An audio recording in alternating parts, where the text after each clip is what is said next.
Alfredito. Un cuento de Liliana Colanzi. Lectura en voz alta por Abril G. Carrera. Para Alfredo Parada Chávez. Amigo. Inmortal. Una vez, cuando era niña, vi matar a un chancho. Era verano. Las moscas se lanzaban contra los cristales. Me gustaba masticar hielo, y en las tardes subía al balcón con un vaso rasante de cubitos a observar al vecino, don Casiano, serruchar muebles viejos en su patio. Pero no ese día. Apenas me apoyé en la baranda, un chillido me golpeó de frente. Don Casiano machacaba al bicho a martillazos. El chancho aullaba, o gruñía, o bramaba, y corría por su vida, la mitad de la cara destrozada, pero estaba atado por el cuello al carambolo y la soga solo le permitía dar vueltas frenéticas y cada vez más cortas alrededor del árbol. Don Casiano se paraba de vez en cuando para limpiarse el sudor con la manga de la camisa y darle una nueva calada al pucho que le asomaba entre los labios. Solo tenía que esperar a que el chancho pasara corriendo a su lado para rematarlo con otro martillazo en el lomo o la cabeza, y entonces el chancho tropezaba y caía sobre sus patas, y volvía a levantarse gimiendo y arañando el suelo. Según mi nana Elsa, que sabía de estas cosas, debió haber sido en ese momento cuando se me metió el susto, la ñaña, la cosa mala, porque desde entonces me convertí en una criatura nerviosa, llorona, impresionable. Dicen que con el susto a veces también viene un don, la clarividencia, por ejemplo, el ver sin haber visto. Pero todo eso estaba ahí desde antes. Lo que es, vuelve, solía decir mi nana. Yo creo más bien que todo comenzó con la muerte de Alfredito. Mi nana Elsa era la nieta de una india ayórea.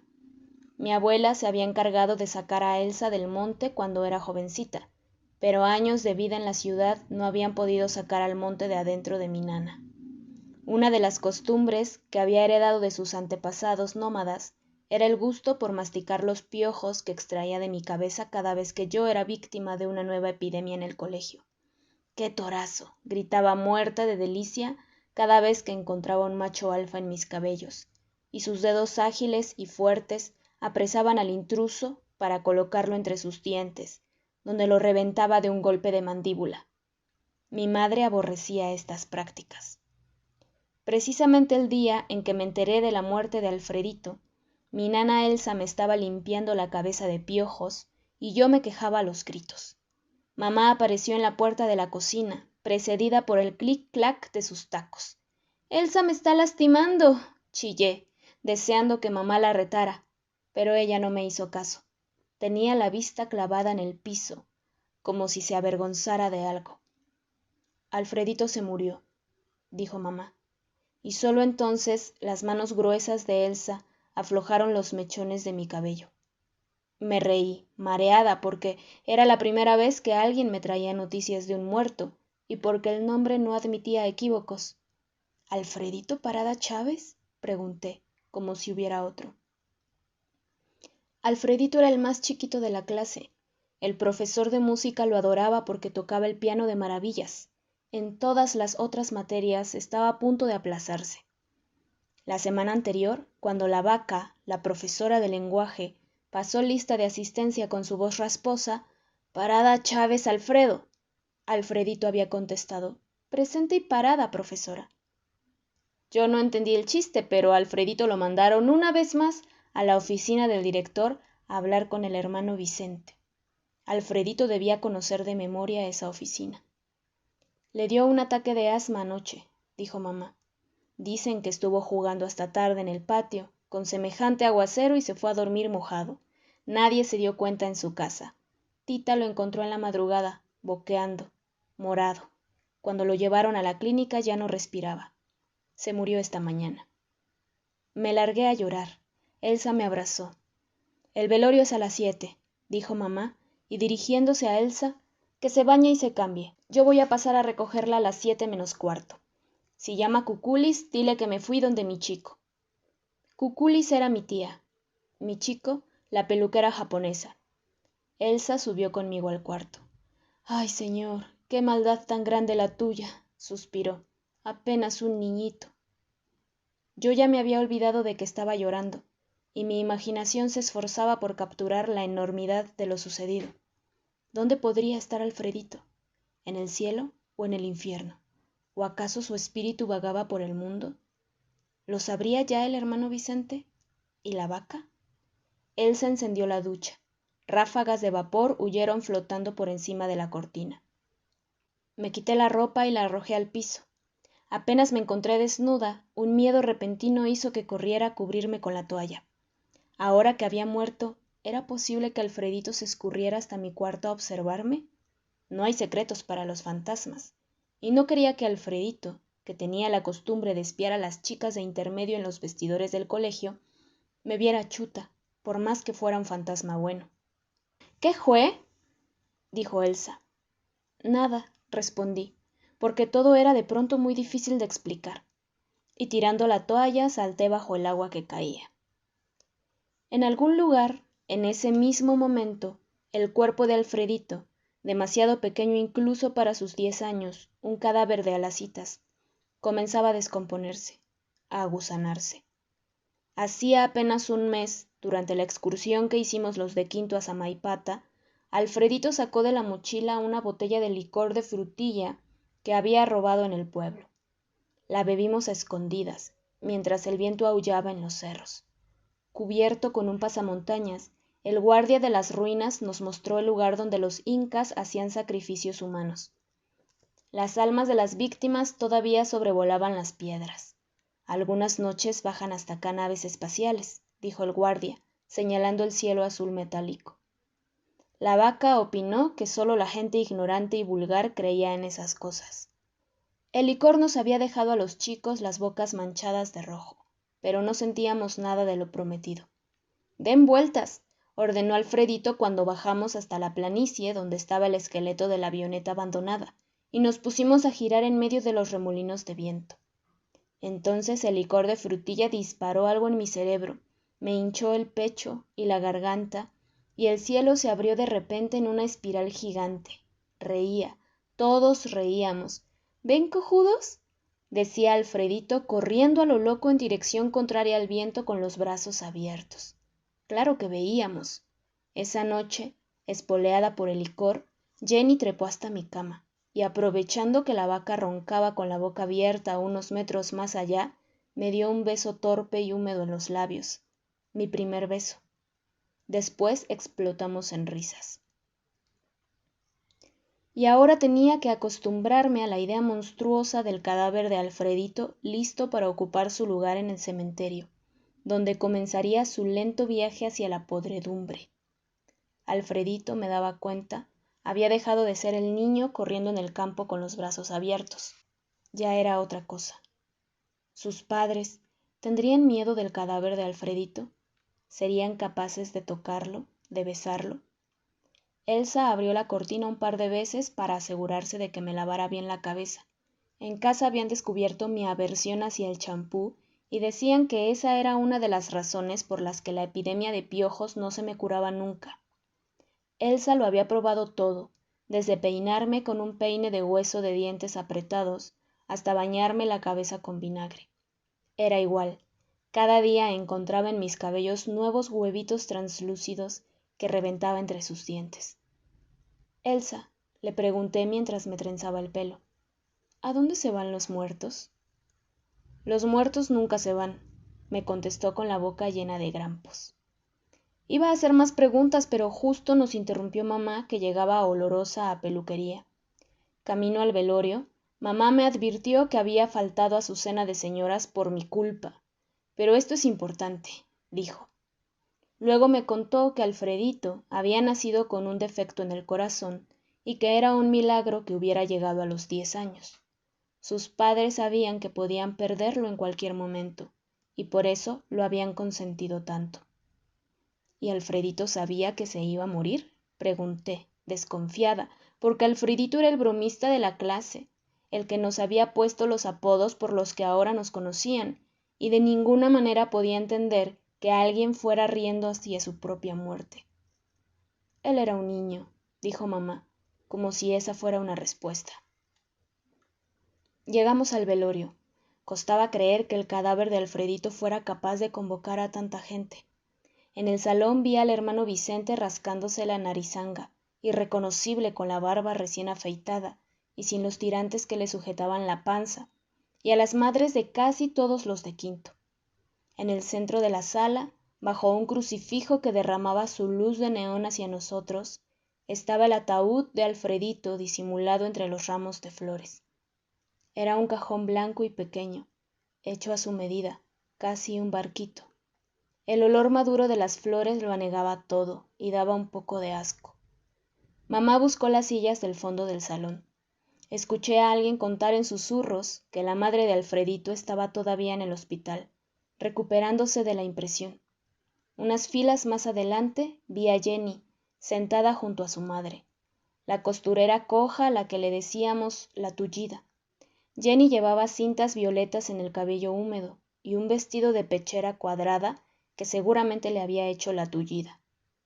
Cuando me vio me hizo señas para que nos encontráramos en la calle. Afuera descubrimos a Pupa y Felipe sentados en los escalones de una fotocopiadora. La muerte de Alfredito nos daba un aire de suspenso y algo parecido al entusiasmo, como si esperáramos la sorpresa en una fiesta de cumpleaños. Había algo chocante y raro en estar reunidos un día de semana a esa hora, vestidos como para una fiesta, rodeados de adultos y crucifijos, y por causa de Alfredito. Hace poco llegó la vaca, dijo Felipe. Estaba con su marido. ¿La vaca tiene marido? Gritamos nosotras al unísono. Tiene, dijo Felipe. Es un petizo que no le llega ni a los hombros. Y en vez de decirle Magda, le debe decir Mugda, dijo Jenny, y todos nos reímos. Ese era un chiste de Alfredito. Nos gustaban los chistes. ¿Qué le dice un jaguar a otro jaguar cuando se encuentran en la selva? Siguió Jenny. How are you? Felipe y yo nos reímos, pero Pupa parecía ausente. A Pupa la habían encontrado encaramada en el confesionario con Alfredito, besándose. Los habían suspendido por una semana, y a Pupa el incidente le había dejado una fama que la hacía repulsiva y misteriosa por partes iguales. Tenía la voz ronca y unos ojos castaños maravillosos. Sus padres se habían divorciado en una época en la que nadie se divorciaba, y la gente decía que a la madre de Pupa le gustaba la pichicata. A mí nadie me quería explicar lo que era la pichicata, así que llegué por cuenta propia a la conclusión de que se trataba de un juego de mesa, como la loba o el cacho, de esos que hacían que las mujeres regresaran a la casa trasnochadas y con el aliento a whisky. ¿Lo entendiste? Le pregunté a Pupa. ¿Qué? El chiste, sonsa, reprochó Felipe. Anoche se me apareció Alfredito, dijo Pupa de repente. ¿Qué hablas? Dijo Felipe. ¿Es verdad? Insistió Pupa. Vino en sueños. Yo no sabía que se había muerto. Tenía los ojos rojos y la cara hinchada. Daba miedo. No se juega con esas cosas, Pupi, dijo Jenny, de pronto muy seria. Pero no es juego. Yo lo vi. Quería decirme algo. Estaba sufriendo. ¿Qué tenés? Le pregunté. No me gusta acá. No se puede respirar, me dijo, y se agarró la garganta. Decile a los otros que me esperen porque voy a volver. Mentirosa, dijo Jenny, enojándose. Estaba por añadir algo cuando vimos frenar en seco un Fiat negro en la puerta de la funeraria. De su interior bajó una mujer alta, imponente, arrasadora, la madre de Alfredito. Tenía la cara de alguien que se ha detenido a contemplar por mucho tiempo una visión destructora, y en su dolor había algo salvaje y vivo. Una señora gorda emergió de la otra puerta del auto e intentó arrullarla, pero la madre de Alfredito la apartó de un empujón y corrió hacia el interior de la funeraria. Escuchamos su grito desde la calle, de sus pulmones salió el chillido de un halcón. Entonces corrimos hacia el interior de la sala como persiguiendo una tormenta. La madre de Alfredito había caído de rodillas frente al ataúd, en medio de las flores nauseabundas. Un hombre calvo y triste, que debía ser el padre de Alfredito, se inclinó sobre ella, y sujetándola por la espalda, la obligó a levantarse y se la llevó casi a rastras. Vamos a ver a Alfredito, me susurró Felipe, señalando la pequeña procesión de gente que se había demorado con la escena y que ahora esperaba su turno para desfilar frente al ataúd. Eran casi todos vejestorios que se persignaban cuando les tocaba el turno de orarle al difuntito. Me puse en la cola detrás de Pupa. Su cabello olía a champú Bubble Gummers. ¿Podríamos ver el cuerpo de Alfredito? Me acordé de la historia que mi nana Elsa me había contado una vez, sobre un tío al que se lo llevó el diablo en cuerpo y alma. El tío de Elsa había vendido su alma al diablo a cambio de una casa para su madre, que era anciana. El diablo le dio poderes. El tío de mi nana podía despertar en otras partes del mundo con solo desearlo. También sabía hacer trucos. ¿Querés comer?, le decía a mi nana, y metía una piedra en una bolsa vacía de yute. Cuando Elsa abría la bolsa, la encontraba rebosante de papas o camotes. ¿Querés ver una víbora?, le decía, y arrojaba el cinturón al suelo, y apenas tocar la superficie, se convertía en una culebra que huía ondulando de la habitación. Un día se murió de una enfermedad fulminante. Cuando los parientes alzaron el ataúd para llevárselo, se dieron cuenta de que estaba liviano como una cáscara. Entonces lo abrieron y se encontraron con que en el interior solo había unas cuantas piedritas negras. A mí la historia me había causado pesadillas y mamá había amenazado a Elsa con botarla de la casa si seguía inventando disparates. Ahora, en el velorio de Alfredito, haciendo fila para verlo, me pregunté si su ataúd estaría vacío o si encontraríamos ahí al cadáver. Si yo me muriera, pensé, no me gustaría nada que vinieran a espiarme. Presentí que a Alfredito tampoco le gustaría lo que estábamos haciendo, pero también supe que él entendería. Necesitábamos verlo. Cuando llegó nuestro turno, nos persignamos frente al ataúd y fingimos rezar un Padre Nuestro. Pero lo que en realidad queríamos era acercarnos lo más posible al cajón para comprobar si Alfredito estaba muerto de verdad. La llama de un cirio temblequeaba en el piso de cerámica. Los ramos de flores estiraban hacia nosotros sus brazos vegetales. El ataúd tenía una ventanita en la parte superior, como si el muerto precisara echarle un último vistazo al mundo que se le clausuraba. Y esa ventanita estaba abierta para que la gente pudiera asomarse a su vez a la cara del difunto. La luz de neón del crucifijo refractaba sobre el cristal, pero entre los reflejos distinguí la fina nariz de Alfredito. Sus fosas nasales estaban taponadas por dos gruesas bolas de algodón. Me pareció ver que las aletas de su nariz se inflaban y desinflaban, como si intentara respirar a pesar de las dos gruesas bolas de algodón que bloqueaban sus fosas nasales. Pupa me pegó un codazo y me miró con esos enormes ojos suyos, desmesurados. Jenny y Felipe observaban el vidrio con la boca abierta. El ataúd vibraba y se estremecía con la respiración rítmica y profunda de Alfredito. «Alfredito, ¿dormís?», dijo Pupa. En ese momento, la cruz de neón centelleó sobre nosotros con la intensidad de un diamante. El salón, la gente, el ataúd, las flores, nuestros propios cuerpos asombrados, todo levitó en un solo haz de luz iridiscente. Era como si la vida nos abandonara para luego relumbrar en una visión que nos dejó rebosantes, inundados. Un momento más tarde, un par de ancianas impacientes, vestidas con el hábito violeta del Señor de los Milagros, nos hacía a un lado llorando sobre sus rosarios. Nos miramos unos a otros con la bruma de lo que habíamos visto estallando en los ojos, y entonces supimos que Alfredito iba a volver. Muchas gracias por escuchar este cuento hasta el final, que es uno de mis favoritos de la antología titulada Nuestro Mundo Muerto, escrito por Liliana Colanzi y editado por Almadía.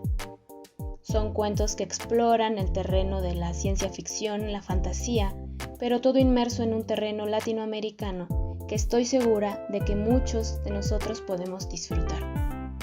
Si te gustó, déjame un comentario, dale like, suscríbete si no lo has hecho y también gracias por seguirme en mis redes sociales.